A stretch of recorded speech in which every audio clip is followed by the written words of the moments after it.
Right, so quick summon it.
Let's roll.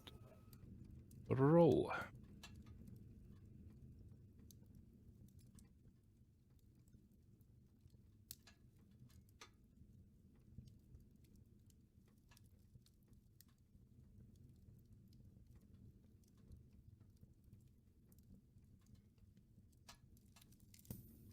That gives you a total of 9. Are you I'm happy with that. happy with that? Okay. Yeah. Continue.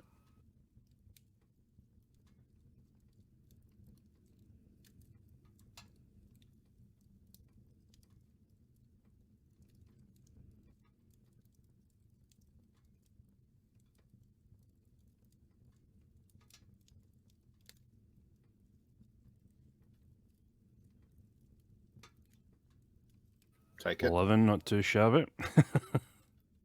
Bet you wish you rerolled for skill net. No, no.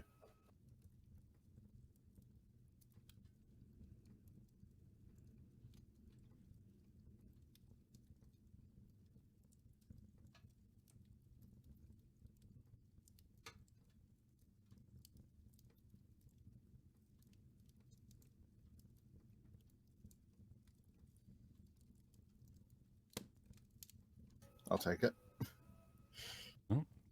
Fair enough. Better No to be lucky rerolls. than dead. No, I'm happy. No rerolls.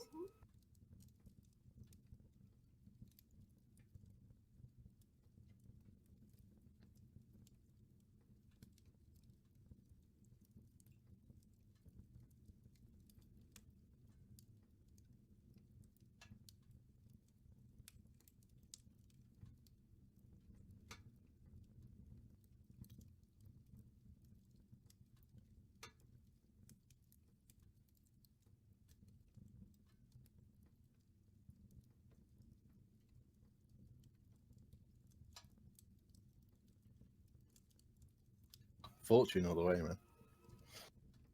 Fortune, okay.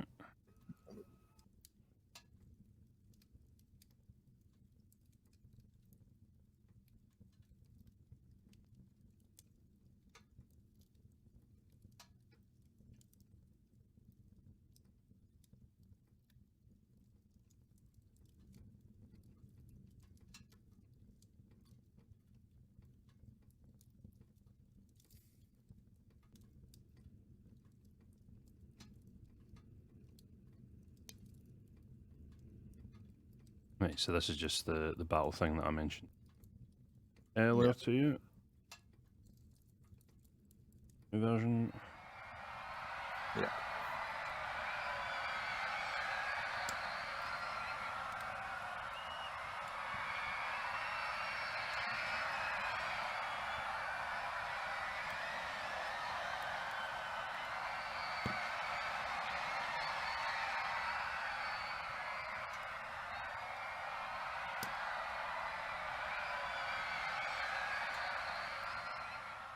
I'll click off this because it gets a bit loud.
So that's what I was mentioning about him talking forever. Yeah. Okay, so first option, would you like to open the box with your name on it?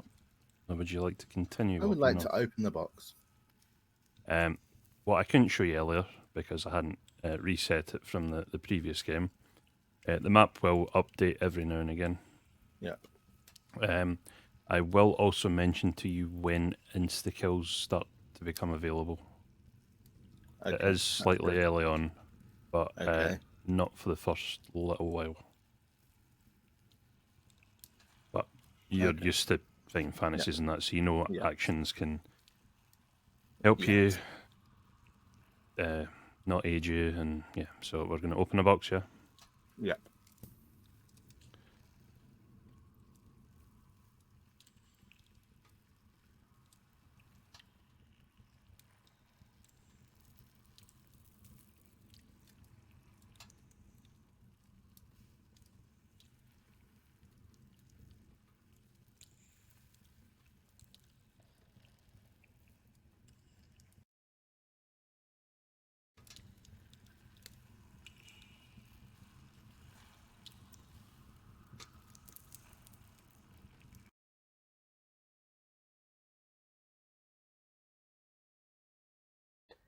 You tear it into tiny pieces and continue north along the tunnel, where you come to a junction.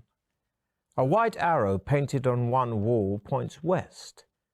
On the floor, you can see wet footprints made by those who entered before you. It's hard to be sure, but it looks as though 3 of them followed the direction of the arrow, while 1 decided to go east. Helps if I remember that chat can actually hear the narrator. Good thing that the... Yes. I think I will head east. East with the 1 set of footprints? Yes, east with the 1 set of footprints. Interesting. Any reason for that? Or I'll be honest, I flipped a coin and... oh, we're not back to this. I kept using a coin last week. Okay, I won't use the coin. No, you can use it. Just I'll say to the rest of the trialists that they'll need coins ready as well. Ahead, you can see a large obstruction on the tunnel floor. Although it is too dark to make out exactly what it is, the wet eastbound footprints you have been following carry on towards the obstruction. Well, this gives you the choice to go back west where the majority of the footprints went, or continue. I think I will actually continue, because why pussy out of the path? Enough? You see that the obstruction is a large brown boulder-like object. You touch it with your hand and are surprised to find that it is soft and spongy. So you can either climb over the soft, spongy object or try to slice it open with your sword. I will climb over it, because, yes, I don't like the sound of stabbing a spongy thing with my sword. Fair enough. You clamber onto the soft boulder, half expecting to be engulfed by it at any moment. Getting over it is difficult, as your limbs sink into its soft casing, but eventually you manage to struggle over it, relieved to be back on firm ground. You press on east, where the tunnel makes a turn to the left and heads north for as far as you can see. The footprints you are following start to peter out as the tunnel becomes gradually drier. Soon, you are beyond the dripping roof and the pools on the floor. You notice the air becoming hotter, and you find yourself panting, even though you are walking quite slowly. In a small recess on the left-hand wall, you see a section of bamboo standing on its end. Lifting it down, you see it is filled with a clear liquid. Your throat is painfully dry, and you feel a little dizzy from the heat in the tunnel. Would you like to drink the clear liquid or continue north? I think I will drink the liquid, because it's hot and it's a liquid. Who knows? It might be water. Never know. Let's have a... I don't The assume water in it's the Deathtrap yet. bamboo pipe is welcomely refreshing and adds 1 stamina point. But you're at full. It so also doesn't matter. contains a magical solution, which will enable you to be exposed to melting point temperatures without harm. Discarding the bamboo, you start off north again, in good spirits. You find yourself dripping with sweat as the temperature continues to rise. As you struggle on, the heat intensifies until it becomes so unbearable that you feel yourself begin to pass out. Although the temperature in the tunnel is higher than you could normally tolerate, the liquid from the bamboo pipe keeps you alive, and mercifully, after a few moments, the temperature drops rapidly and soon feels almost cool again. Well, hey. On the left-hand side of the tunnel Go is through a safely. closed door. Very nice. It has a small iron plate in it, which looks like it might slide open. So you can open the door straight away, or you can slide the iron plate, or leave it completely and head north. You know what? I'm going to slide the plate open, try and get a peek inside there. In case there's something in there, I might get an ambush. The small plate slides open easily, and you find yourself peering into a room with a deep pit in the floor behind the door. On the opposite wall, there is a coil of rope hanging on one of 2 iron hooks. So you can now open the door, jump over the pit and take the rope, or you can leave it and continue north. You know what? I've got high enough luck and I've got quite high stamina. I'm going to risk jumping the pit and taking the rope. Yeah. The door swings open into the room, and you step back and jump over the pit. You put the rope in your backpack and jump back over the pit to leave the room and head north. Ahead, you see that the tunnel turns sharply to the left. You turn a corner and almost bump straight into two fierce-looking orcs, armed with morning stars and wearing leather armor. You are totally unprepared for them and struggle to ready your weapons. The orcs roar, and as you draw your sword, one of them swings its morning star at you, This is the battle like where they have which illustrations of the sinks stuff. agonizingly into your left Nice. thigh, costing you 3 stamina points. You stagger backwards, but manage to regain your balance in time to defend yourself. Fortunately, the tunnel is too narrow for both orcs to attack you at once, so you fight them, one at a time. So this is the part I was telling you about. You only get about 5 seconds to... The orc is So, strong, but slow, White dice are yours, and red you're dice are able to enemies. strike You'll see that hard from the with your top bits. sword. Yeah. You have 9 skill, the orcs have 5 skill. Yeah. So that's Your a shield 1 for protects you from the orc's frenzied attack, and here it counts the, while you're the 3 able to turns. hack at its leg. Attack. Yeah. You raise And your another sword one. to parry the attack, and are able to kick the orc hard in the stomach. The first orc slumps lifeless to the floor, so you turn your attention to the other. Attack. Yeah. This one has a bit more skill. The orc is That's a strong, 1 for you. but slow, 11, nice. and you're able to strike hard with your sword. I'm sorry, I'm just trying to obviously be quick because attack. Yeah. Because you Yeah, said that's obviously fine. I went on small parry. time. Oh, that's But your enemy no is loss. strong, Oh, and they you hit me. crack your head on the floor as it knocks you to the ground. Attack. And Yeah.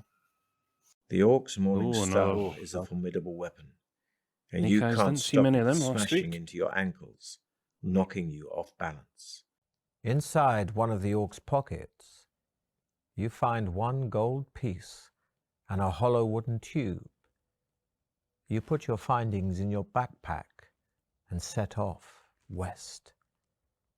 As you walk along, droplets of water again start falling from the tunnel's ceiling.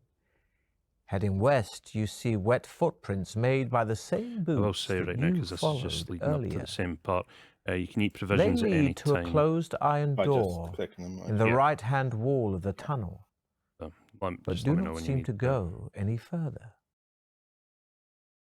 I'm going to try opening the door because it worked so well last time. Have I a got the look, rope. where are we? Yeah, that's fine. So you want to open the iron door. Yep, because it worked so well last time. I The found door opens into a large chamber, where you are shocked to see one of your rivals, who has obviously met a sudden gory death.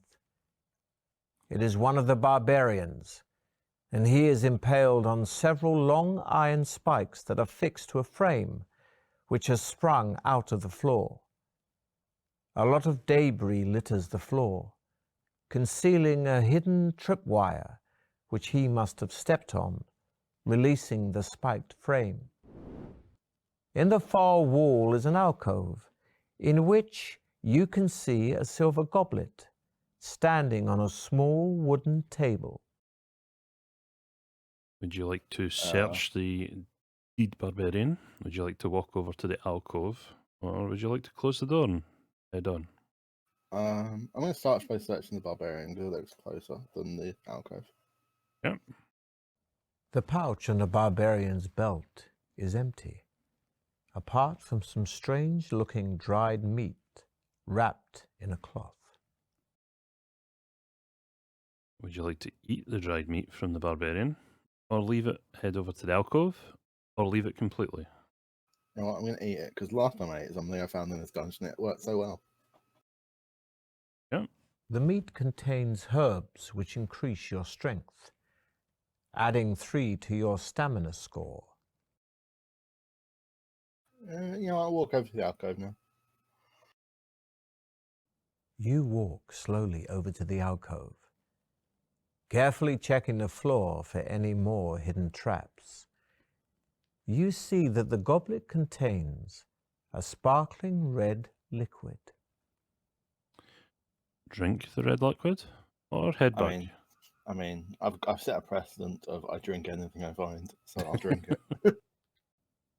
Yeah. As you lift the goblet, it releases a sprung catch, and a dart shoots out of the wooden table leg. This will be a test of your luck. We'll roll 2 dice, and if the number rolled is equal to or less than your current luck score, you have been lucky. But if the roll is higher than your luck score, then your luck isn't in.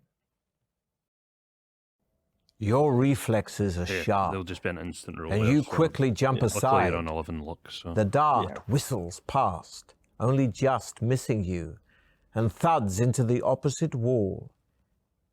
You see the goblet lying on the floor, and the red liquid running away in rivulets over the grey stone. At least the goblet may be of use. So you put it in your backpack, leave the chamber, and continue west. The passage soon leads to a junction, where you notice more footprints on the floor, possibly as many as 3 pairs. just a wee map update for you. This is where we are now. Thank you. Heading north from the south Good to passage. update again. You decide to follow them to where the passage opens out into a wide cavern, which is darker but much drier. Ahead, you see the footprints gradually fade, then disappear. There is a large idol in the center of the cavern that must be 6 meters high. In its head are jeweled eyes, each as big as your fist. On either side of the idol stand 2 giant stuffed, bird-like creatures. I will interject here to say that insta-kills can happen from now. Okay, I'm going to climb the idol. Yeah. The idol is very smooth and will be difficult to climb, but the rope you found earlier will help here, and you make it into a lasso. You whirl the rope above your head and throw it up at the idol, smiling happily as it lands around its neck. You then tighten the noose and start to climb, hauling yourself up the rope. You are soon at the top of the idol, sitting on the bridge of its nose and holding on to the rope. You draw your sword and wonder which jeweled eye to prize out first. Oh, easy option. Left eye or right eye? Left, I guess.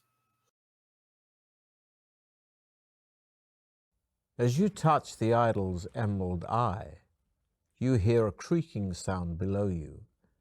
Looking down, you are shocked to see the 2 stuffed birds flying off. Their wings flap in jerky movements, but they are soon above you and look set to attack. You'll fight the flying guardians one at a time, but reduce your skill by 2 during this combat because of your restricted position. So a handicapped fight, basically. Attack the first guardian. Back.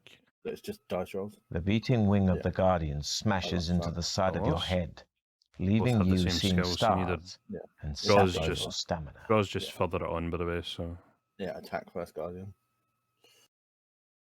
that is Coming A1. at you with its Yes. razor-sharp talons, you're able to swipe your sword, partially removing one of the guardian's toes. And yeah, just attack one once more. And that You're able is to grab the a wing of tie, the guardian so and send yeah, it there's a- crashing into the idol. It recovers, but you took some of its stamina. The crumpled form of the first flying guardian falls crashing to the floor, so you ready yourself to take on the second. Yeah, attack. Same skill again, so that's a 1 for you. Yep. The guardian Sometimes the snaps dice at do it up. you with its Yeah. vicious beak, but you're able to smash the hilt of your sword into its outstretched neck. Yeah, attack. I'm probably not going to pivot Coming at until I'm you with under. its razor-sharp 12. talons. Fair You're enough. able Right, to just swipe say your whenever. sword, partially removing one of the Guardian's toes. Attack, yeah. Attack. I like how they're repeating dialogue. Clawing at your legs with Yeah, its they do a bit talons, there, but the Guardian rips comes away a a loss for chunk you. of your stamina. Your final Only swipe one hit. dispatches the second flying guardian. You look down and see the crumpled bodies of the two flying guardians lying motionless on the floor. You start to prize out the idol's emerald eye with the tip of your sword. At last it comes free, and you are surprised by its weight when it falls into your hand. Hoping it may be of use later, you put it in your backpack. So just to show that's the one of the 6 jewels. It doesn't go in technically to your backpack. Prize out the right eye or climb down? You know what? I actually want to loot those birds before anybody else turns up, so I'm going to climb down.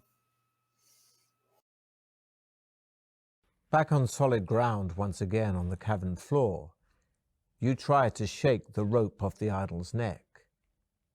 This will be a test of your luck. Remember, 2 dice are rolled. Equal to or less than your current luck score, you'll have been lucky. Higher than your current luck score, you have been unlucky. The lasso loosens itself, and you are able to shake it free of the idol's neck. It falls to the floor with a loud clatter.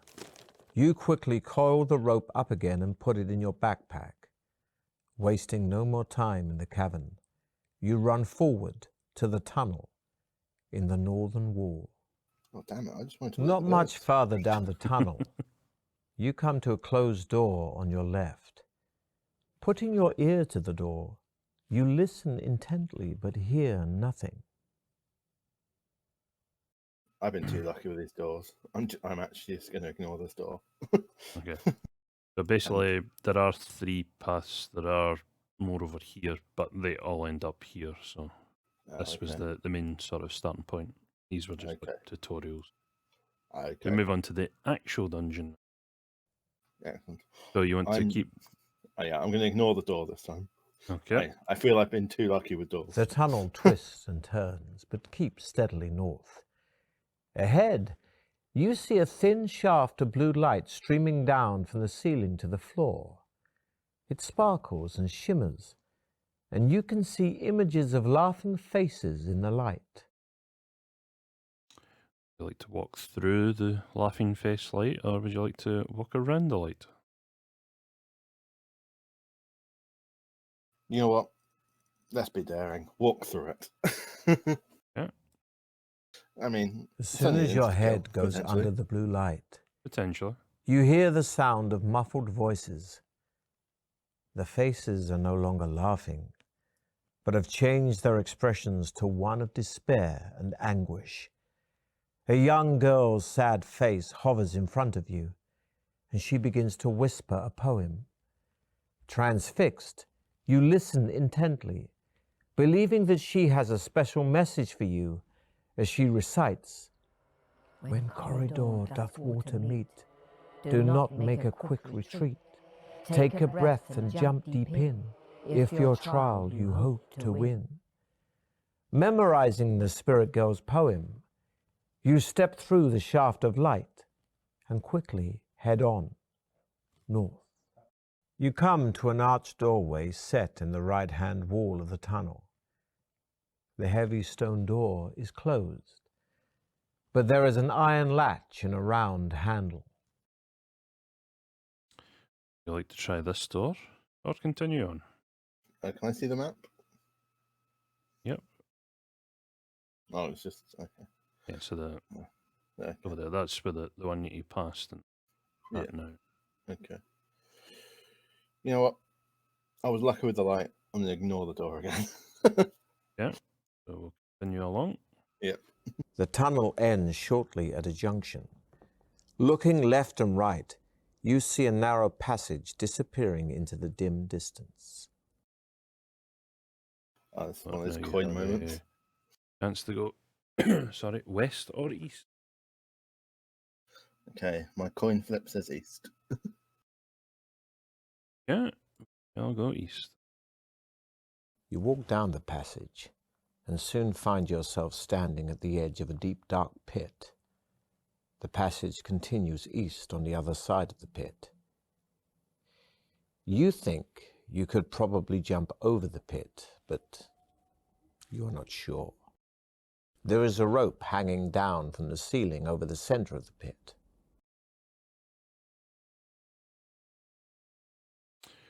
So your options are, you may either throw your shield over first and then jump after, and jump over carrying everything, or reach for the rope with your sword to swing across.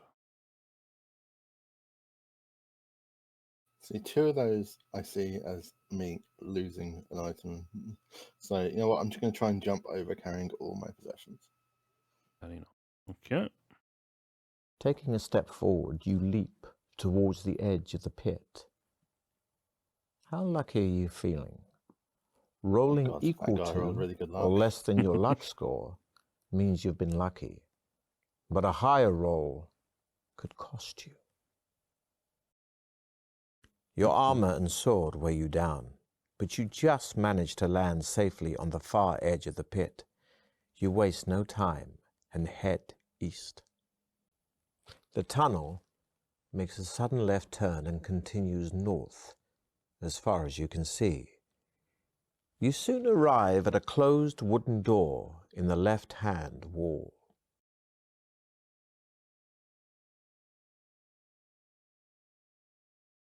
That signifies the pit, and that's you walked round to here. Okay.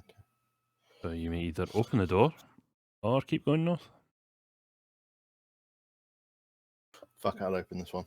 I've ignored two doors. I've got to have some. There's got to be a door that's good for me. The door opens into a large candlelit room filled with incredibly lifelike statues of knights and warriors.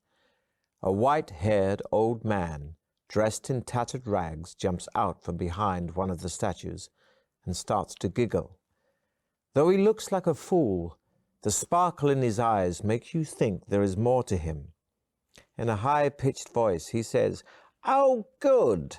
Another stone for my garden. I'm glad you have come to join your friends. Now, I'm a fair man, so I'll ask you a question. If you answer correctly, I'll let you go free. But if your answer is wrong, I'll turn you to stone." He starts to chuckle again, obviously pleased with your arrival. Oh, you may wait for the old man's question.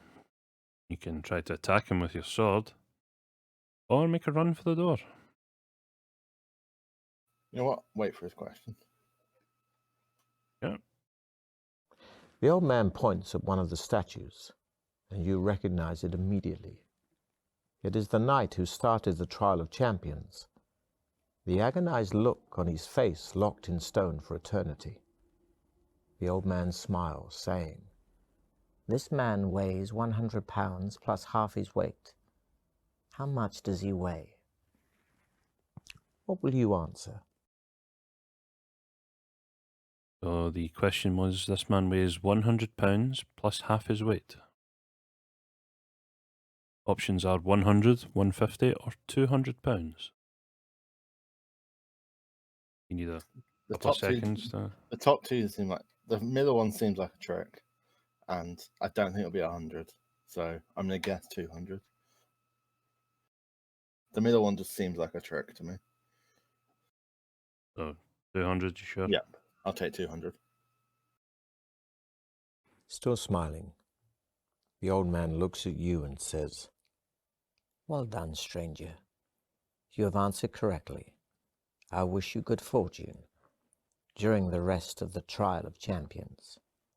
And to this end, I shall increase your powers." He then mutters a few more unintelligible words, and you feel a powerful surge soar through your body, increasing your skill, stamina, and luck by 1. You bid the old man farewell and leave his room to continue north along the passage. Only a few meters further down the passage, you see another closed door in the left-hand wall. The letter X is scratched into its center panel. Putting your ear to the door, you listen intently, but can hear nothing. So yes, Axion and I may have faltered at that question. Okay. But we finally figured out that he initially weighs 200 pounds, so half of 200 is 100 plus the 100 he mentions. Yeah, it seems. Yeah. Yeah, we both went for 150 to begin with, and we're See, it just seemed like way too much of a trick. yeah. The 150. But it might not have been. You never know. I know, but you know what? I'm a lucky person. I might have escaped. So far, at least. Yep. You know what? Open the door. Open the door. Okay. The door opens into a large room, and looking around, you see an alcove in the west wall. In the middle of the room, sitting in the chair, is the skeleton of an armed warrior, possibly a contestant from years gone by. The skeletal fingers of its right hand grip a crumpled parchment. Would you like to take the parchment from the skeleton sitting in the chair or walk over to the alcove? Clearly, I'm going to rob a skeleton by taking his parchment. Yeah. Touching the parchment has precisely the effect you had feared. The skeleton lurches forward and, rising from its chair in a series of jerky movements, raises its sword to strike you. Lunging sideways, you draw your sword to defend yourself. Attack. Who would have imagined a The skeleton coming warrior's alive? strength is surprising. I know, Nope, man. that's a loss. You raise your shield to defend yourself, but it smashes you painfully against the wall. Attack. You run There you around went. the jerking skeleton, smashing your sword into its arm. And let's try and kill it and not take damage. The skeleton is Yep, strong, That's a one. but slow. So just the 2 You damage. swing your sword, which smashes Yeah, into not its bad. leg. Too badly. Once again, you reach for the parchment, only this time lying amidst a pile of broken bones. Unfolding it, you see a map of a room with a drawing of a hideous creature inside it. Beneath the monster is a rhyme, which reads, "Should you meet the manticore, of its tail beware. Shield yourself against the spikes flying through the air." You fold up the piece of parchment and put it in your backpack, repeating the rhyme over and over to yourself. You walk across to the alcove. At the back of the alcove are some steps leading down into a cellar. Cobwebs brush your face as you descend. The cellar ceiling is quite low, and the floor is strewn with debris. In the middle of the wall opposite you is an archway, which leads into another crystal-lit tunnel. There are large mushrooms growing on the debris to your right. Would you like to step through the archway or stop to eat some of the mushrooms? Man, eating everything has been so good, but it's going to bite me in the ass. So I'm going to ignore these mushrooms. Step through the archway. Yeah. The tunnel continues west for several hundred meters, finally ending at some steps leading up to a closed trap door. You climb the steps slowly, hearing muffled voices above you. In the dim light, you can see that the trap door is not locked. Would you like to knock on the trapdoor or burst through with your sword drawn? Burst through it with my sword drawn. You throw the trap door open and run up the steps into a bright, lantern-lit room. 2 goblins are sharpening their short swords on a stone set in the middle of the floor. You catch them momentarily off guard, but they quickly recover and both rush forward to attack you. A point of note here, adventurer. Because of the shape of the room, both goblins will have a separate attack on you in each attack round. However, here your attack will only be effective on one of the goblins. Against the other, you must still use your attack strength in a normal way. But even if your attack would have been effective, you will not wound it. It will just count this as though you have defended yourself. However, if its attack strength is greater, it will have wounded you in the normal way. So this is one of these fights that I was mentioning earlier. Yeah, So attack. it'll attack. You thrust your And sword, let's say win. and you clearly damage the creature. Yeah, attack. At the second goblin. You both swing for each other, and in the confusion, both technically a miss. win, but counts as a draw. Yeah. Yeah, let's kill for let's just continue beating these guys down. Readying That is a yourself loss. for another attack, Yeah. you fail to see the rock flying towards you. Your stamina is reduced as it lands hard in your stomach. Attack. Just defend from second goblin. You lunge at the Let's creature's see, stomach with your sword drawn, but the creature whips around, parrying your blow. Neither of you are harmed. And yeah, kill. Kill the So first what- goblin. yeah. With You both swing for a each other, and in the confusion, draw. both miss. And yeah, the attack. second goblin. He shots at him. First Your one's a enemy win. is strong, but slow, and screams in pain as your sword sinks into his leg. And yeah, attack. Attack again. You Ooh. try to run around the side of the creature, but it grabs your loss. arm, throwing you hard into the wall. Attack. The last one anyway. You hurl yourself at your It's a enemy, win. fists flailing, and land a stunning blow. Triumphant in one of your toughest battles to date, you see that the only furniture in the goblin's room is a table, 2 chairs, and a cupboard on the wall. There are 2 closed doors, one in the west wall and the other in the north wall. I actually want to eat a provision. Right. That one. We'll also show the map just now. So that's where you went down. I'm pretty sure that's where you fought the skeleton. And this Oh. is where you are now. Yeah. Or So you can open the cupboard or Let's open choose the one cupboard. of the 2 doors. Open the open cupboard. the cupboard. Yeah. The cupboard contains a wooden mallet and 10 iron spikes, which you put in your backpack while wondering which door to open. So we Let's have go the north. yeah, north it is. The door opens into another tunnel, which rises gently into the distance. After walking uphill for a while, the tunnel levels out, and you soon arrive at a door in the right-hand wall, to which a withered hand is nailed.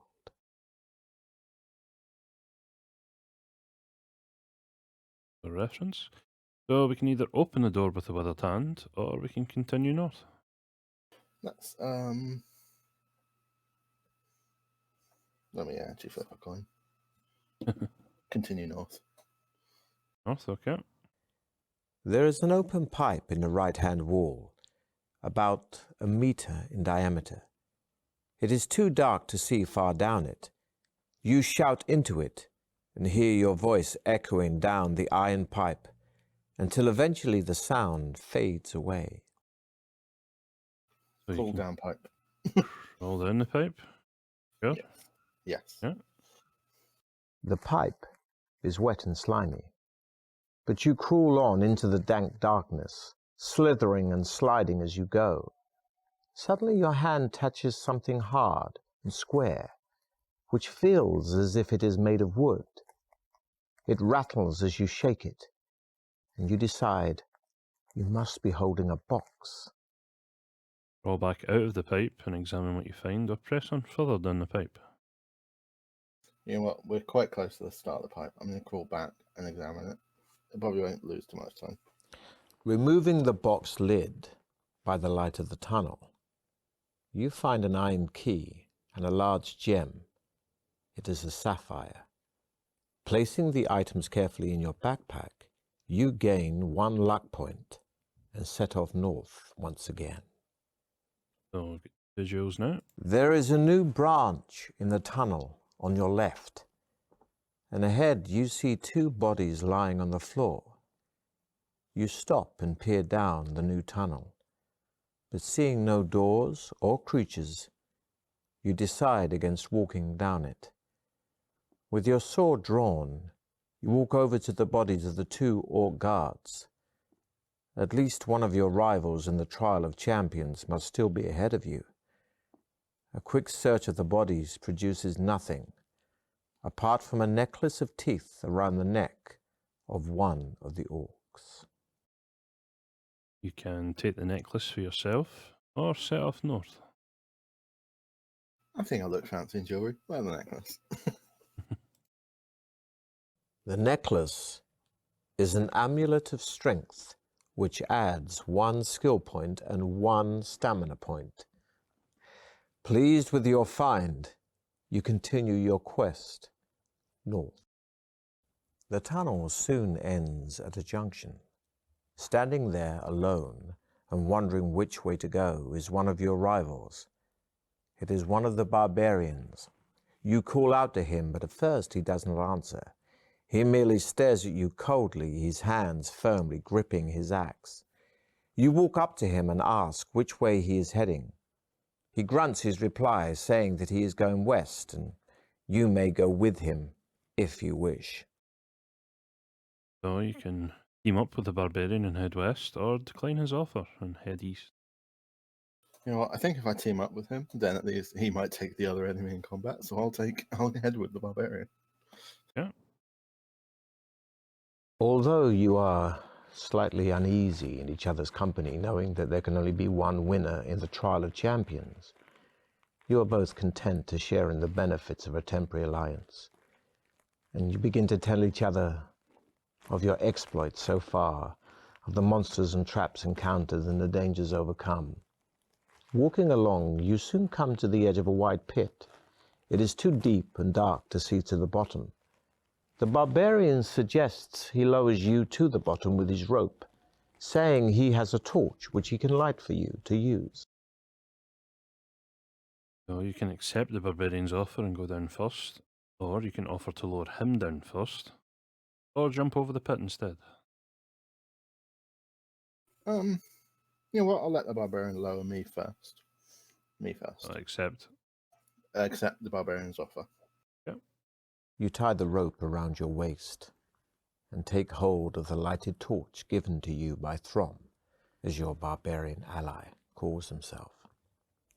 Taking hold of the slack rope, Throm lowers you slowly over the edge of the pit and down into the dark depths below. You can see by the light of the torch that the sides of the pit are extremely smooth. You drop about 20 meters before hitting the bottom of the pit. There, you see another tunnel heading north, and you call up to Throm and tell him of your discovery. He calls back, saying that he is going to tie the rope around a protruding rock on the edge of the pit and will come down and join you. You hear him climbing down, and soon you are together again. Throm retrieves his rope by shaking it off the rock, and you set off north along the new tunnel. On a stone ledge in the tunnel wall, you see 2 dusty leather-bound books. Throm grunts his contempt for the written word, urging you to leave the books and hurry on. So you Let's have a read choice. the red one. Yeah. As you open the book, it immediately begins to disintegrate, the pages turning to dust in your hands. You manage to keep a few fragments and read the handwritten script. The book appears to be about monsters and From what you can make out, it contains a full description of a monster called the Blood Beast. It is a horrific, bloated creature with tough, spiny skin and facial blisters which burst open to become mock eyes, evolved to hide the Blood Beast's only weak spot, the real eyes. Blood beasts usually dwell in pools of fetid slime which give off a poisonous gas so strong that it alone can easily knock people unconscious.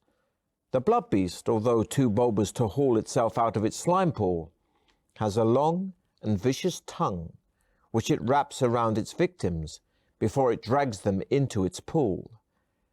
As the helpless and still living victim's flesh decomposes in the vile slime, the blood beast will feed on it. You tell Throm about the grotesque blood beast. He merely shrugs his shoulders and tells you to get going.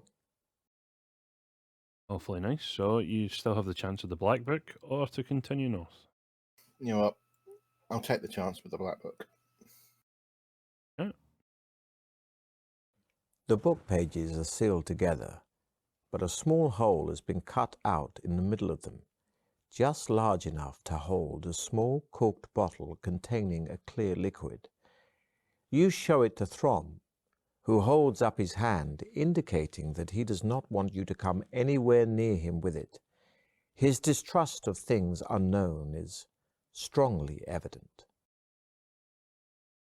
You can drink the strange liquid, you can rub the strange liquid onto your wounds, or you can leave the bottle in the book and continue north. See, the last time I drank a strange liquid, it helped me. So I'm going to drink the strange liquid. Yeah. The liquid is a magical potion that will enable you to detect hidden traps and adds 2 luck points. That you were already maxed out on. Yeah, I know. It's like, I've not lost skill, I've not lost luck, and I keep Setting getting off, different heals. you continue your journey north with Throm. The tunnel turns sharply to the right, continuing east for as far as you can see. Throm stops and tells you to halt as well. He turns his head slowly from side to side, listening. I hear footsteps coming down the tunnel towards us, he whispers. Draw your sword. You both crouch down to hide in the shadows, and not a minute too soon. For a moment later, you see the silhouette of 2 armed guards. Throm jumps up and dashes forward, screaming a loud battle cry. They are 2 cave trolls. Throm attacks the first one with his battle axe, and you run to his aid to attack the second. Attack. Yes. Does have a higher skill. You but drop to you the managed to win ground, the first round at least. sweeping away the troll's legs. It howls as He's its dragged me head into a hits battle. the hard I'm going to have ground. to, attack. You leap forward to grab the troll, Attack, but he sees you and pushes you aside. That's what happens Neither when you of side you with are harmed. barbarian. And And attack. You drop That to the is ground, A1. grab the creature, Flawless victory. and ram its head hard into the wall. You look to the left and see Throm standing over the cave troll he has slain. Blood is pouring out from a deep cut in his shoulder, but it does not seem to worry him. You search the bodies of the cave trolls, but find nothing apart from a bone ring on a leather cord hanging round the neck of one of them. The ring is engraved with a symbol which Throm recognizes. He explains that it must have belonged to druids of the north, and that an ancient talisman such as this will increase your powers if your body is able to accept it. Oh, that's. You already that's have a good. necklace. Would you like a ring to go with your necklace? Oh or yeah, continue? I look pimping. As soon as you put the ring on your finger, your whole body starts to shake. We'll see how skillful you really are. Oh, God, Remember, skill. a roll equal to or less than your skill score means you've been skillful. Can I but a spend my luck roll at any higher point than just your to save skill myself? could end badly. Your body continues to vibrate Equal intensely, to, yeah. and you feel as if you're about to pass out. But your strength is great, and you manage to withstand the tremendous shock to your system. Finally, you calm down and begin to feel the ring's beneficial powers working on you and adding 3 stamina points. You see Throm looking at you anxiously, so you reassure him that you are fully recovered. Very nice. He strides off east, Luck is really on my side and you today. follow him eagerly. The tunnel leads into a damp cavern with a high ceiling and rock-strewn floor. Just a regression, so That there we was were. That's where the pipe was. Where this we is where I met. met him. This is where I head west. You went down, and then And this is where the cave trolls were. about there. Yeah. Floor. Long and wet, teeth-like stalactites hang down threateningly. Their constant dripping creates smoky pools on the floor. The tunnel carries on through an archway carved in the shape of a demonic mouse. Search the chamber or head straight for the archway? I will. Let me actually flip a coin. Head straight for the archway. Yeah.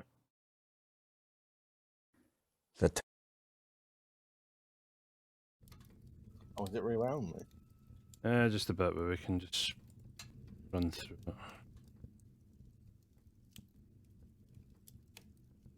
it. So you accepted.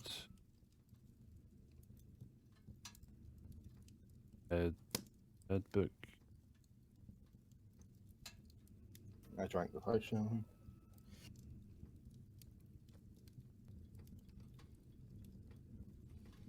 Right.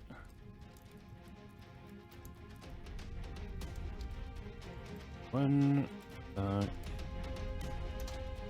They lost. Oh, they rolled a 12. Interesting. Attack. That is a loss as well. Oh man, I took more hits that time. Yep.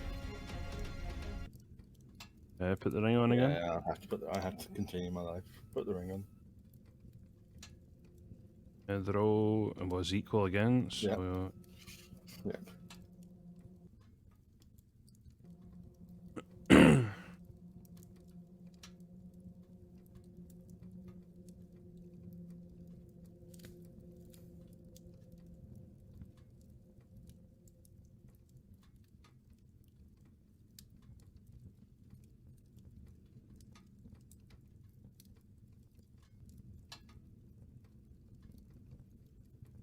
fine. Oh no, so you went straight for the archway? Yeah. Oh man, I don't think I got hit on that first troll fight. And then I did that time.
Some of the thing. What? First, I shall make the necessary preparations. Streamlabs settings went back to the base, so You look at Throm, suddenly angry. that your effective partnership might come to an end. He leans over Also, and Kate, whispers you're not in meant your to be ear watching because you're next week's that you contestant. should try to kill the dwarf Get and out worry of about here. the exit later. So you can join Thrum in attacking the dwarf, or persuade Thrum to go through with the dwarf's test. Let's wait for him to go through the dwarf's test.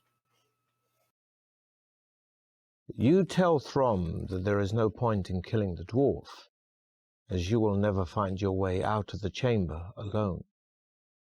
You argue that an opportunity of tricking the dwarf might arise later, once you have found the exit from the chamber. So you intend to go through with the dwarf's test. You tell the dwarf that you are ready, and he beckons you to follow him, telling Throm to wait for his return. A secret door opens in the chamber wall, and you follow the dwarf into a small circular room. He closes the door behind you and hands you 2 bone dice, telling you to throw them onto the floor. You roll a 6 and a 2, a total of 8. The dwarf asks you to roll them again, but this time you must predict whether the total will be the same, less, or more than the 8. So, would you like to guess less, more, or the same? Now, before I guess, I want to eat a provision. Yeah. Num num. No. Less than 8. Less than 8. The dwarf looks at the dice. Not very good at playing the odds, are you? He sneers. I regret you must suffer a penalty before you can continue. From out of his pocket, he produces 2 pills. One is stamped with the letter S, and the other stamped with the letter L. He asks you to choose one and swallow it. L. So the S pill or the L pill? L. The pill makes you feel as though the whole world is against you, reducing your luck points by 2. The dwarf tells you that you can now go on to the second stage of the test. He reaches for a wicker basket which, he informs you, contains a snake. He tips the basket over and the snake drops out onto the floor. It is a cobra, and it rears up in the air ready to strike. The dwarf tells you that he wishes to test your reactions. You must grasp the cobra bare-handed below its head, avoiding its deadly fangs. You crouch down on the floor, tensing yourself for the moment at which to seize it. This will be a tough test of your skill. With lightning speed, Nice little roll. you thrust your hand out and grip the cobra just below its open mouth. You lift it up, and with your arm outstretched, you dangle it in front of the dwarf. He doesn't flinch, but says in his calm, expressionless way, Please put the cobra back in the basket and prepare for the final part of the test. Follow me.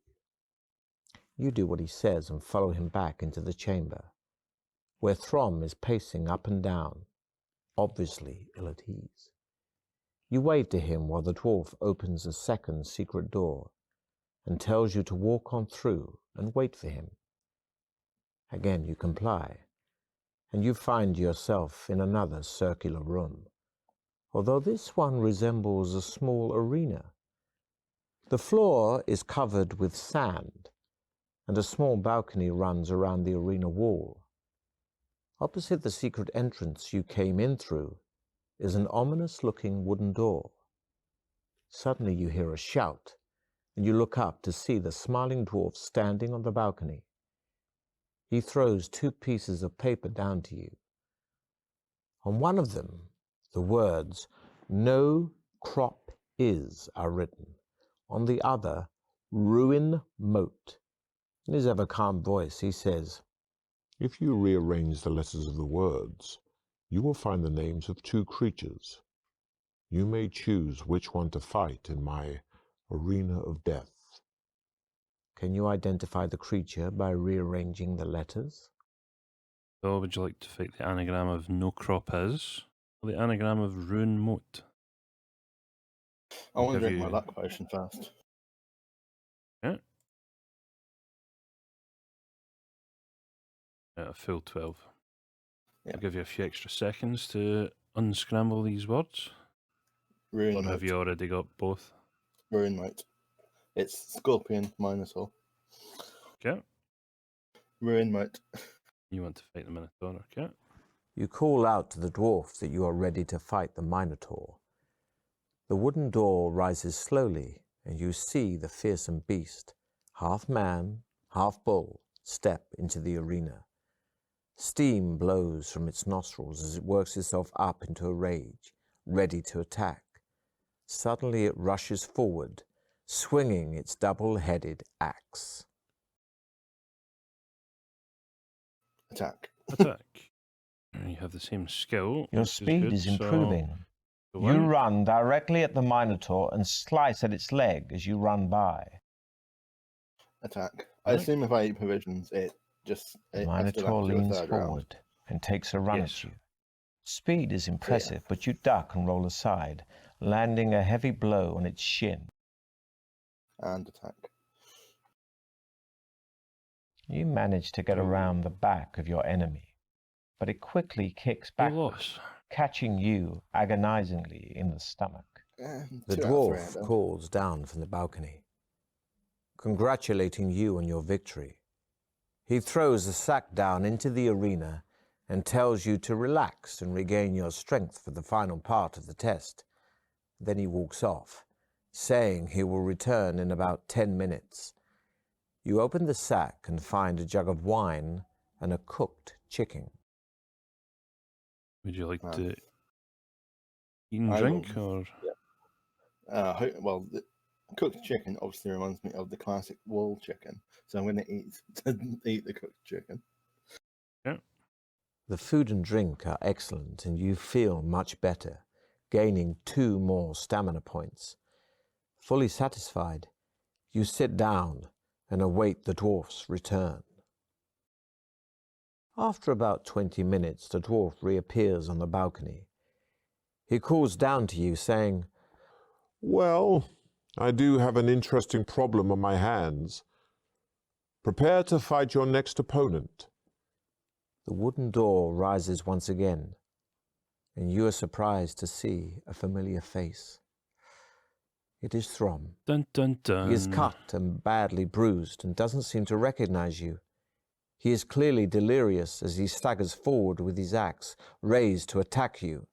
Dun, dun, The dwarf dun. laughs and says, The cobra bit him, but he has the strength of an ox and managed to carry on, even though most men would have died. Now you must fight him to decide finally which of you will continue the trial of champions. You shout abuse at the dwarf, protesting the cruelty of such a contest. He merely laughs, and you have no option but to defend yourself against poor Throm. Despite his wounds, he is immensely strong. Attack. He has 1 more skill than you. You parry Oh, and Throm's that's a loss attack, straight but off he the is bat. too strong, and you trip, cracking your head on the floor as you fall. Attack. Throm swings low, That's another loss. crashing into your Yeah. ankles I'm and not having a knocking good you fight this off time. balance. And attack. Throm And grabs you by another the loss. throat Hits me and 3 manages times to with half that. choke you This is where before we're you playing get the a new chance system. to push him off. Exhausted Maybe been here for a by while. your long duel, you fall to your knees as you stare at Throm's still body. A bitter loathing for the dwarf fills your heart. Somehow, you will avenge Throm. Engulfed in your hatred, you do not notice the dwarf enter the arena until he is standing right in front of you, a loaded crossbow aimed at your chest. I know what you are thinking, He says calmly. but remember that only I know the way out of here. Get up. It's time for you to leave. Once on your feet, The dwarf indicates that you should walk ahead of him. Back in the chamber, he crosses over to the northern wall and pushes against one of its stones. A door-like section of the wall swings out, opening into another crystal-lit tunnel. With his crossbow still aimed at your chest, the dwarf smiles, saying, Good luck. You can walk straight into the tunnel or swing a punch at the dwarf. Eat a provision, then walk into the tunnel.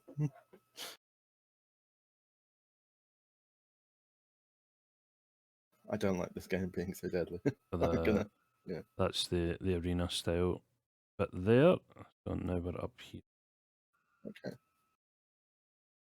The tunnel soon divides into two. You hear a buzzing sound coming from the western branch. Walk west, investigate the noise, or continue north. I'm going to investigate. I've been a bit of an investigator. There is a large panel of glass in the left-hand wall of the tunnel. Through it, you can see a bright, torch-lit room teeming with giant insects of every possible description. Bees, wasps, beetles, ticks. Even the mites are over 6 centimeters long. The noise is threatening. In the middle of the room, a jeweled crown lies on top of a small table. What looks like a large diamond is set in the middle of the crown. We can break the glass and try to snatch the crown, continue west, or return and head north. I'm not fighting bees, so I'm going to continue west. Yeah. Bees? Ahead, in the far distance, you hear the sound of slow footsteps coming towards you. Unsure of who or what might be approaching, you look around for a place to hide. You see a large crack in the tunnel wall which lies in shadow. You can stand your ground or hide in the shadows. Stand my ground. A crippled man with shackled feet shuffles into sight, carrying a wooden tray laden with bread and water. He looks tired and miserable, and quite unmoved by the sight of you, and tries to walk past. You can talk to him, or take the contents of his tray, or offer him a provision of your own. Let's talk to him. He looks at you warily when you tell him you are a contestant in the trial of champions. You ask him what he is doing in the tunnels, and he replies, rather reluctantly, that he is a servant of one of the trial masters. Baron Circumvit's appointed controllers of the sections of his dungeon. After chatting for a while, he admits that he would like to escape, but no one is allowed to leave the dungeon in case they reveal the secrets of its construction. He tells you that he hopes one day to bribe his way out, and that for 1 gold piece, he will tell you where some treasure is hidden. Oh, pay for his advice. And Yeah, those 2 gold pieces. I'm not... Okay. He takes your gold piece and tells you that in a northern tunnel there is a wooden chair carved in the shape of a demon bird. In the arm of the chair is a secret panel which contains a potion in a glass vial. It's a doppelganger potion, if I remember right. Good luck. I hope we meet again outside these infernal tunnels. The man shuffles off, and you continue your journey. After a short while, you arrive at another junction in the tunnel, with a choice of 2 directions. I mean... The map, so that's where we are now. So we can either keep heading west or go north. I'm going to go north, because that servant told me there was treasure north. Set back in the arched alcove in the tunnel wall, you see an ornate wooden chair carved in the shape of a demon-like bird of prey. Sit in the chair or keep going north? I mean, the servant told me to sit in the chair, so I'm going to sit in the chair. Remembering the old man's advice, you search the arm of the chair for a secret panel. You find an almost invisible crack in the arm, which you start to press and squeeze. Suddenly a tiny panel springs out of the arm, and you see a glass phial lying in a cavity. You pick it out and read the label. Doppelganger potion, 1 dose only. This liquid will make you assume the shape of any nearby living being.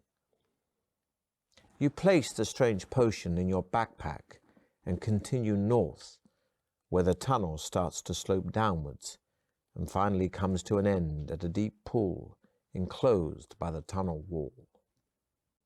The words of the spirit girl's poem flash through your mind. When corridor doth water meet, do not make a quick retreat. Of course, it is here that she wants you to dive into the water. Now, you must decide what to do. I'm going to wait for the subtitles to catch up. Yeah.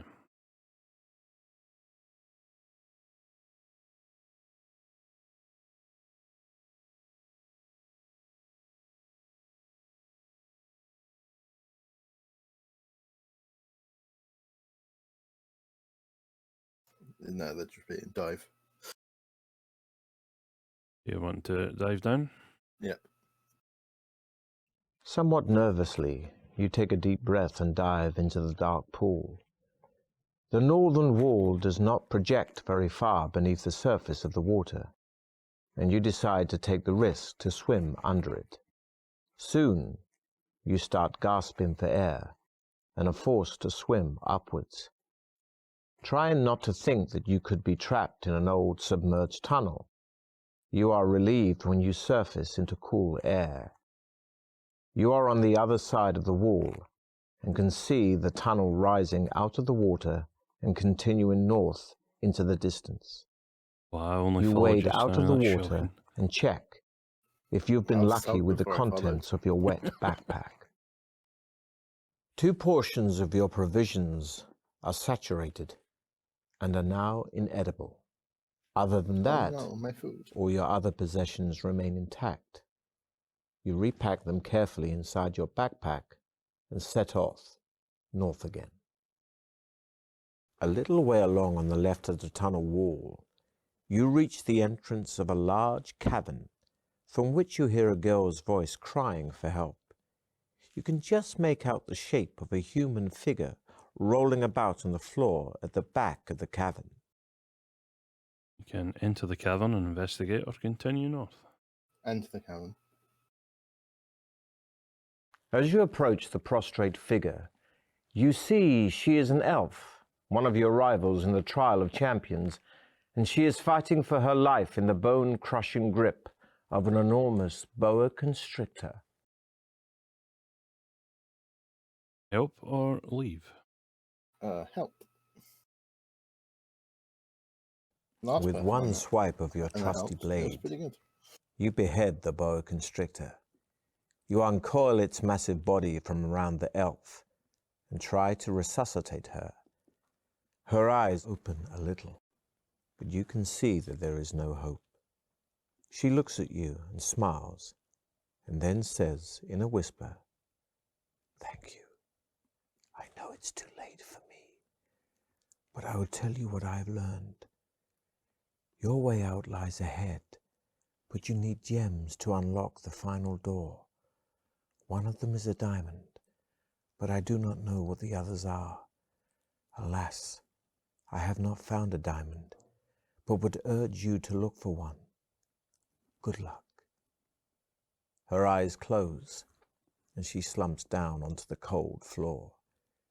You watch sadly as she breathes her last, knowing she would not mind you take 2 of her daggers and search her leather backpack. Inside, you find some unleavened bread, a mirror, and a bone charm in the shape of a monkey. Eat the bread and take the items? Or... Eat the bread.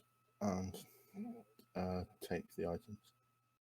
The bread contains secret elven healing herbs, which increase your stamina by 3 points. Feeling sad, yet strong, you pack away the mirror and the charm and leave the cavern to head north. Walking along the tunnel, you notice an iron grill in the floor. Are we stopping to lift it up or keep walking on? I'm going to flip a coin. Okay, stop and lift it up. Yep. Lying in a hole about a meter deep, you see a grappling iron and a leather pouch. Reach down for the grappling iron and leather pouch or ignore them and continue north. What is a grappling iron? I'm not too sure. I don't know if it means like grappling actually- hook. It's a grappling hook. I'll take the grappling hook. Reach down for it. You reach down into the hole and suddenly your blood runs cold as you feel something warm and sticky wrapping itself around your arm. You manage to pull your arm out of the hole, but a hideous tentacled limb with unbelievably strong suckers is clinging to you. By the time you manage to cut yourself free, your arm is trembling with pain, and you wonder whether luck is on your side. Having had the sense not to put your sword arm into the hole, the effects of the tentacled arm are not too serious, meaning you only lose 1 skill point. Damn it. Nope. You reach back into the hole and pull out the grappling iron and the leather pouch. Inside the pouch, you find a tiny brass bell. You pack away your new possessions and continue north. A door comes into view in the left-hand wall of the tunnel. You listen carefully at it and hear nothing.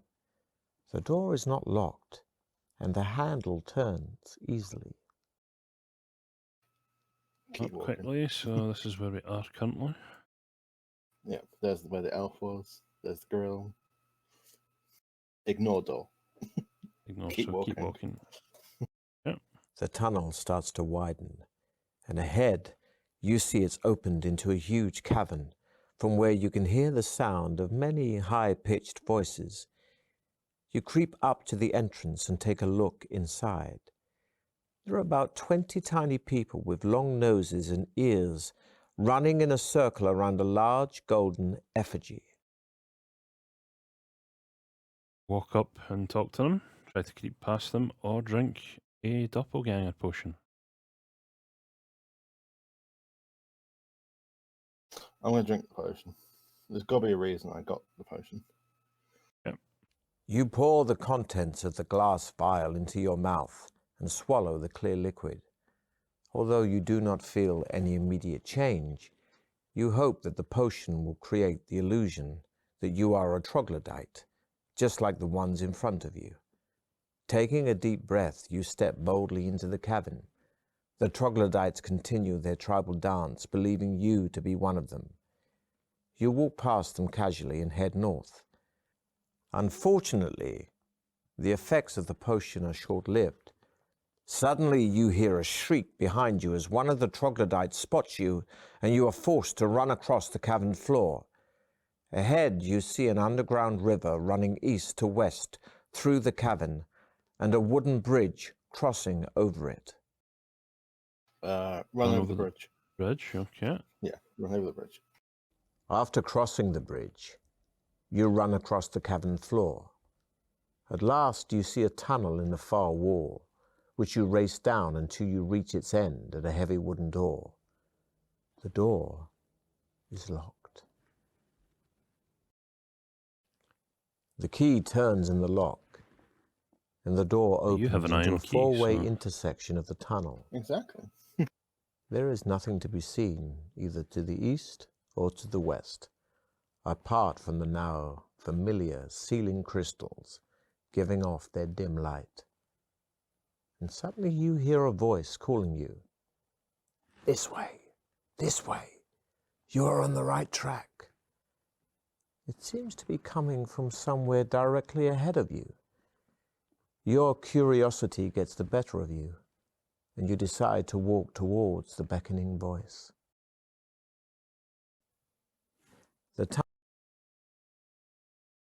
So, where the effigy was, the bridge, river, four-way, and you right on. Yep. And I think that's the door you. Tunnel bends sharply to the right, and around the corner you see a little old man with a long beard, cowering behind a large wicker basket. The basket is tied to a rope, the other end of which disappears into the ceiling. The old man sounds very worried as he says, "Do not attack me, stranger. I pose no threat to you. I am simply here to help you.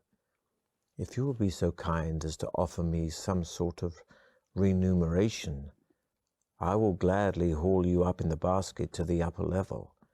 And believe me, that is where you ought to be."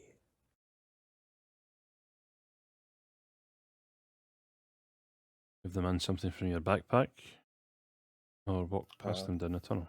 I'll give him something from my backpack. A provision or something else.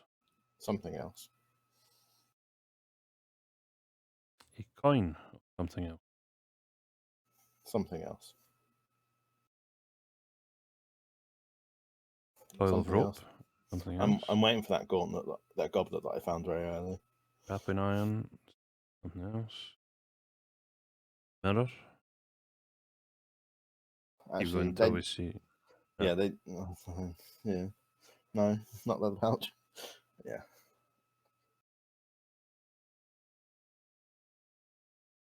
Keep going until we get to the Goblet that I found.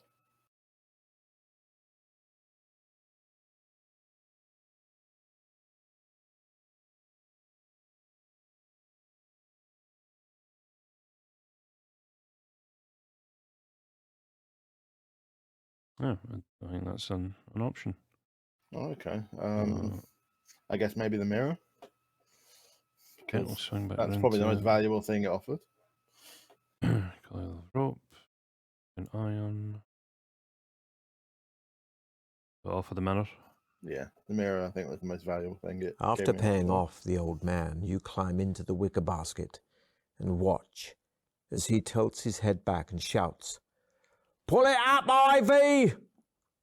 The rope goes taut, and the basket rises jerkily off the ground. As you are hauled higher and higher, the old man calls out to you, saying, "You'll like Ivy. She's a nice girl. We call her Poison Ivy."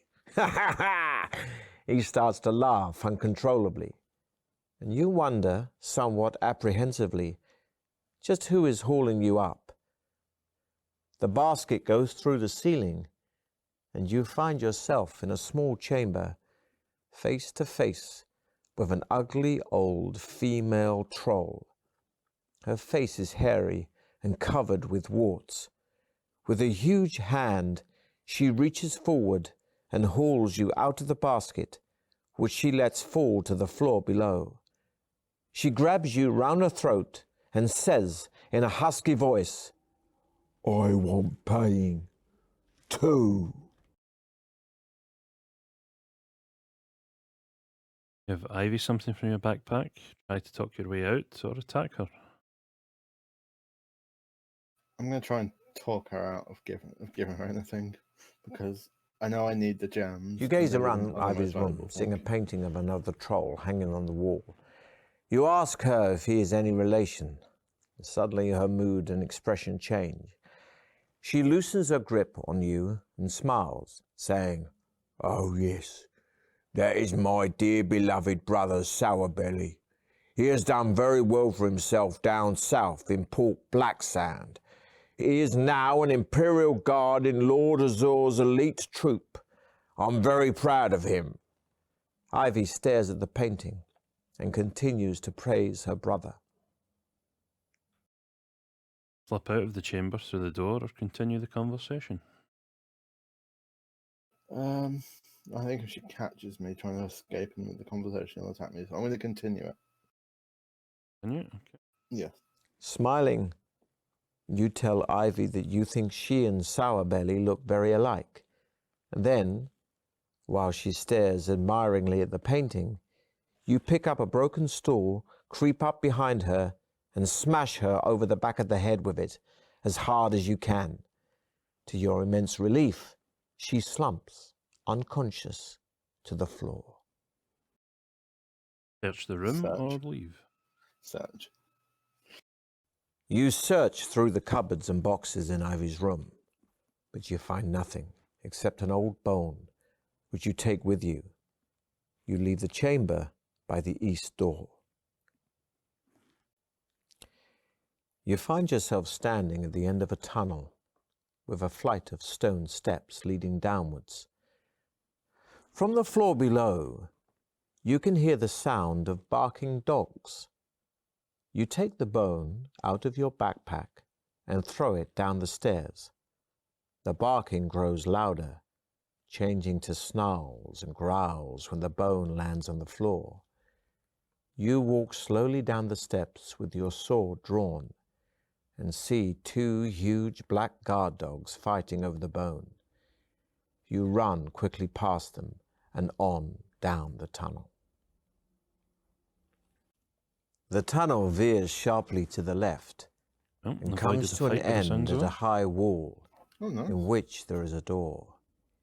You hear a ferocious roar from the other side of the wall, and you wonder what gargantuan beast could make such a noise. You tie the rope to the grappling iron and hurl it over the top of the wall. Its hooks dig into the stone, and you begin to haul yourself up. Peering over the top of the wall, you see an enormous dinosaur-like monster thrashing about in a sand-covered pit. Its tough hide is a mottled green color, and it stands some 10 meters tall on its muscular hind legs. Rows of razor-sharp teeth line its gigantic jaws, which open and close with bone-snapping power. There is a large double door in the wall on the far side of the pit, which appears to be the only way out of this section of the dungeon. Welcome to Jurassic Park. Yeah, yeah, yeah, yeah, yeah. Will you lower yourself down, throw the monkey bone charm into the pit, or try to hook the pit fiend with a grappling iron? I'm going to throw the charm. I don't know. Why would they offer it otherwise? I've got to have picked it up for a reason. And The pit why would they offer fiend's it otherwise? jaws snap at the monkey charm and pluck it out of the air. Suddenly its jaws spring open again, forced apart by the charm, which has expanded to fill its mouth. While the pit fiend thrashes around in the pit, trying to get rid of the charm, you lower yourself down into the pit to reach the double doors. In its mad rage, the How pit did that fiend work? tries to crush you against the side of the wall with its massive body. Let's see if luck is on your side here. As the pit fiend slams its body against the wall, Yeah. you I let know. go of the rope and drop safely to the floor. You run towards the double doors and are relieved to feel them swing open as you push on them. You let them swing shut behind you and head north along the tunnel. Walking along, you see a red line painted across the tunnel floor and notice a sign on the wall which reads, "No weapons beyond this point." Abandon your weapons or ignore the notice. I mean, I'm going to ignore it because I don't trust this game. I don't trust this dungeon. Yeah. The tunnel leads into a marble-floored hall with pillars rising right up to the ceiling. As you cross the floor, your footsteps echo through the hall. The hairs on the back of your neck start to prickle, and you soon sense unseen eyes watching you. Unknown to you, one of your rivals is hiding behind a pillar. It is the ninja, a deadly assassin dressed in black robes. Without a sound, he steps out from behind the pillar and throws a star-edged disc at your back. Instinctively, an inner voice tells you to duck. But how's your luck? Pretty good at this point, to be honest. The razor-sharp disc Yeah. whistles past your head and bites deep into one of Luck the is the pillars. most powerful stat in this game. Turning to face your would-be For assassin, the most part. you prepare yourself as he advances, his long sword drawn. Attack. Oh, 11. God, that guy has 11 skill. Fuck. The ninja leaps at you, A loss. his sword screeching towards your head.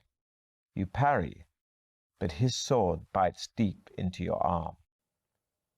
Attack. I don't need healing yet. You find a Another used loss. throwing disc and hurl it as the ninja unleashes another. He cackles with laughter as his thuds into your leg. Attack. Thank God we're using this new combat system. The ninja is fast, Very difficult. whipping past you And and another landing loss. a powerful blow in your back. You decide to search the ninja and find a cloth bag in the folds of his robes. Inside it is a flask of water, some rice wrapped in a palm leaf, a jar of ointment, and a beautiful diamond. Let's have a meal. Let's eat this rice.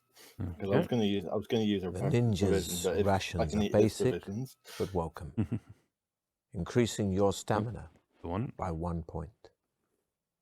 let's rub the ointment as well. Ointment, because- okay. Yep. You empty the contents of the jar into your hand and apply them to your wounds. Their healing powers take immediate effect, and you feel yourself growing stronger, increasing your stamina by 3 points. That's more You like leave the hall, taking just the diamond with you. The only possible way out of the hall, as far as you can see, is by you. So that is where we fought the ninja. Using the Give chute it in the this northern now. wall. Got the chute. You decide to give it a go and climb into the chute. You slide down gently, landing on your back in another room. As soon as you stand up, you are confronted by the most repulsive sight you have ever laid eyes on. There in front of you, wallowing in a circular pool of fetid slime, is a bulbous creature too horrible to be believed. Its body is green and covered all over with fearsome-looking spikes. Its face is a mass of crimson blisters, one of which suddenly bursts to reveal yet another of its many sinister, all-seeing eyes. A narrow path runs around the edge of the pool and leads into another tunnel in the far wall. Remembering the description of the vile blood beast and the warning about the toxic gas rising from its pool, you cover your mouth with your sleeve and step forward with your sword drawn, wary of the blood beast's tongue. As you step around the side of the pool, it rolls forward and flicks out its tongue, but you are ready for it and cleave it with one swipe of your sword. The beast howls in pain and stretches forward frantically, trying to clasp you between its blood-filled jaws. You start hacking at its hideous face in an attempt to pierce its real eyes. Attack. Back. And we're on 12. The creature So, reaches for you with its mouth from the pool, most likely going to be 3 You step losses back here to 'cause avoid we're at it, a 4 but disadvantage. slip on its fetid Yeah. slime. It sinks its teeth into your ankle, costing you precious stamina. Yeah. Attack. It's going to be 3 attacks. Another loss. Yep. The blood beast's Come on, tail mate. whips Right. around you. You duck, Yeah, sometimes but it not takes an quickly extra enough, second. and it punctures your arm Yeah. deeply. Yeah. And I'll take the 2 damage, yeah. Breathing heavily during your fight, you begin to succumb Yep. to the toxic gas and fall, cracking your head on the floor. Your blade strikes one of the blood beast's real eyes with devastating effect. It slumps back into its pool, thrashing about in a frenzy. You seize the opportunity and run around the side of the pool to the tunnel exit. The tunnel leads into a large room, its ceiling supported by several marble pillars. As you enter the room, you see a strange beast to your right. It has the body of a lion with dragon-like wings attached to it, but its head is like that of an old bearded man. You recognize the beast. It is a manticore. Taking heed of the warning I've heard poem about you that took before. from the skeleton warrior, Oh no, yeah. you watch All that out for time its ago. tail, which sprouts a profusion of sharp spikes at its tip, thick and hard as iron bolts. You raise your shield in front of you just in time to protect yourself from a volley of spikes released from the manticore's tail and aim straight at your heart. They sink into your shield, and you remain unharmed. Swiftly, you draw your sword and advance on the manticore. Attack. This is probably 3 losses again. The Nope. giant creature whips its spiked tail at you, firing more The win? spikes. You duck Yes. and roll, quickly Two slicing a health chunk saved. from its tail, passing close to you. The cat attack. You lunge at the creature's stomach with your sword drawn, but Another just two as you saved. thought you'd land a crushing blow, the creature whips around, parrying your effort. Neither of you are harmed. Attack. And third. You seize an someone? opportunity to attack the creature's back leg and manage to bury your sword deep into its thigh. As you are wiping the manticore's blood from your sword, you are surprised to see a small man jump out from behind one of the marble pillars. He is dressed in a tight-fitting green tunic and looks quite harmless, although you are wary of the way he is holding an opaque glass ball with a shimmering green light. "Greetings," he says cheerfully. "My name is Igbot, the gnome, and I am the trial master for your final test. Needless to say, my magical powers are great, so you should not try to attack me. You may have learnt, during your quest, that gems play an essential part in the trial of champions. The iron door in front of you is the victory exit, but there is only one way of opening it.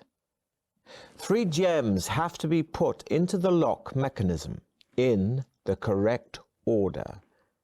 Each gem radiates a unique energy, which will trigger the mechanism. If you do it correctly, that is. But first, we need the correct gems. First, you will need an emerald." The gnome smiles and says, "You truly are a great adventurer.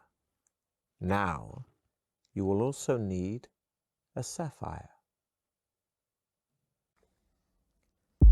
The gnome, still smiling, says excitedly, "Excellent.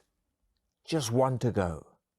Lastly, you'll need a diamond." The gnome jumps in the air, yelling, "Well done! Nobody has ever managed to find all 3 gems before. Now get ready for the final test, which I will explain once and once only. As you can see, the lock on this door has 3 slots labeled A, B, and C, each of which is built to accept a specific gem. You have to put one of the 3 gems in each of the slots in the correct order. If you manage this at the first attempt, fine. However, if you put the gems in the wrong slots, you will be blasted by a bolt of energy from the lock, causing you injury. So choose carefully. I'm allowed to help you a little. If you place 1 gem in its correct slot but get the other 2 wrong, I shall shout 1 crown and 2 skulls. If you place all 3 gems incorrectly, I shall shout 3 skulls. You will be allowed to try again and again until you either succeed or die. Are you ready? You signal your readiness with a nod of the head and walk forward to place the 3 gems in the slots. For your first try, decide now which gems you will place in the labeled slots. Okay. I'm going to just place them in the order I found them. So Emerald, Sapphire, Diamond. Emerald, Sapphire, Diamond, yep. Yep. You just have time to hear the gnome yell, 3 crowns, before the lock clicks open. As the heavy door swings slowly outwards, the gnome rushes towards it, hurling the glass ball at your feet. Green gas escapes from the broken glass. I'm afraid we'll need to test your luck to see if you avoid inhaling it. And of course you have max. Covering your nose and mouth with your hand to avoid breathing in the gas, you follow the gnome through the open door. You enter another tunnel, at the end of which is the welcome sight of daylight. Much to your surprise, you see the gnome lying dead halfway down the tunnel. A crossbow bolt protrudes from the side of his head. The gnome, in his own bid for freedom, has fallen foul of Baron Succumvit's final trap. You walk past him and out into the brilliant sunshine. As soon as you appear at the tunnel exit, a large crowd begins to cheer and shout. Well, you walk down a path lined with jubilant people towards a small rostrum, and there, sitting under a colourful bamboo umbrella, is Baron Succumvit. He looks astonished, as if he never expected anybody to come through his Deathtrap dungeon alive. Now the secret of Fang is known. As the Baron rises from his chair, you climb the steps to the rostrum, bow down before him, and watch as his cold eyes stare at you in utter disbelief. You smile grimly as he offers you his outstretched hand. To the deafening noise of the cheering people of Fang, Baron Succumvit opens the chest containing your prize of 10,000 gold pieces. Then he places a laurel crown on your head and proclaims you the champion of Deathtrap Dungeon. Yeah, you managed to one-shot. Really? To be fair, I'll be honest. I will be honest with you, brother. There were a few things I remembered from years ago when I did these books. Yeah, sure. I mean, if you're used to these things, then you do kind of know your way about it sometimes. Yeah, and yeah. So the weird thing is that because I did the stream at Axon, which we didn't finish, but off stream we finished and found everything. The combination there was actually different. Oh, what did because you put it in the order you found, which was Emerald, Sapphire, Diamond. Yeah. When we did it off stream, I'm pretty sure it was Sapphire, Diamond, Emerald. So that actually changed at the end, which I wasn't expecting. Okay. But yeah, that is technically the correct way to go through. Oh wow! Wow. There are so many different ways. There's, I think it's 5 different ways you can eventually get down to this last set of fights: the Blood Beast, the Manticore, and the Door. There were 3 other gems, which of course you don't need. Those 3 gems stayed the same throughout that you needed. Oh, okay. And yeah. Oh well, well. Hopefully, none of the other contestants in your Deathtrap dungeon. Hopefully, I should Kate away earlier because Kate should be next week. Yeah. But yeah, guess I'll need to call my stream a bit early tonight. I'm sorry, man. It's all good. Before I find somebody to raid, do you want to shout yourself out? Any platforms that you're on that you want to? I'm not on any platforms, Butler. Christoph is trying to convince me to start streaming so that all the admins stream. So who knows? I might stream in the future. Okay, well. What is your Twitch? Your Twitch name is just Tonzed, doesn't it? It's Tonzed, yeah. Yeah. Unless you change that in the future, Yeah. I'll need to figure out how to need to find some sort of software to mix the two streams together before I upload it. Yeah. So I had that lovely PC restart halfway through, which was Oh no, that was yeah. very nice. But yeah, ask Thank some you of for the guys turning what up, they're doing. everybody. Yes, thank you for playing and escaping the dungeon. Yes. And as I have given away, Kate, aka Rob's better half, will be next week's contestant. Yep. It's much better than Axion. Destroying Axion at this. Well, yes, Action was 7 deaths, 2 fails, and you are still alive. So Yeah.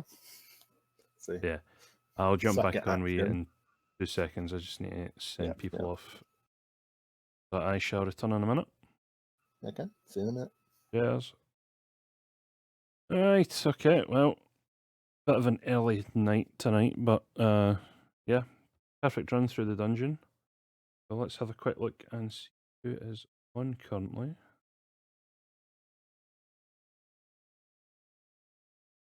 Oh yeah, I don't know why my PC decided to like start halfway through that. So weird. Let's see one right now that we can do.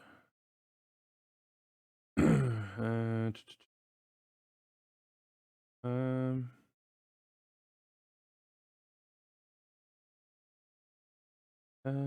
oh, I forgot Keith does Stan and Josh are all doing Phasmophobia. We'll send you over to Josh.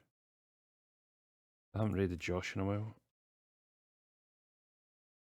So go and enjoy some spoops from the the lads playing Phasmophobia.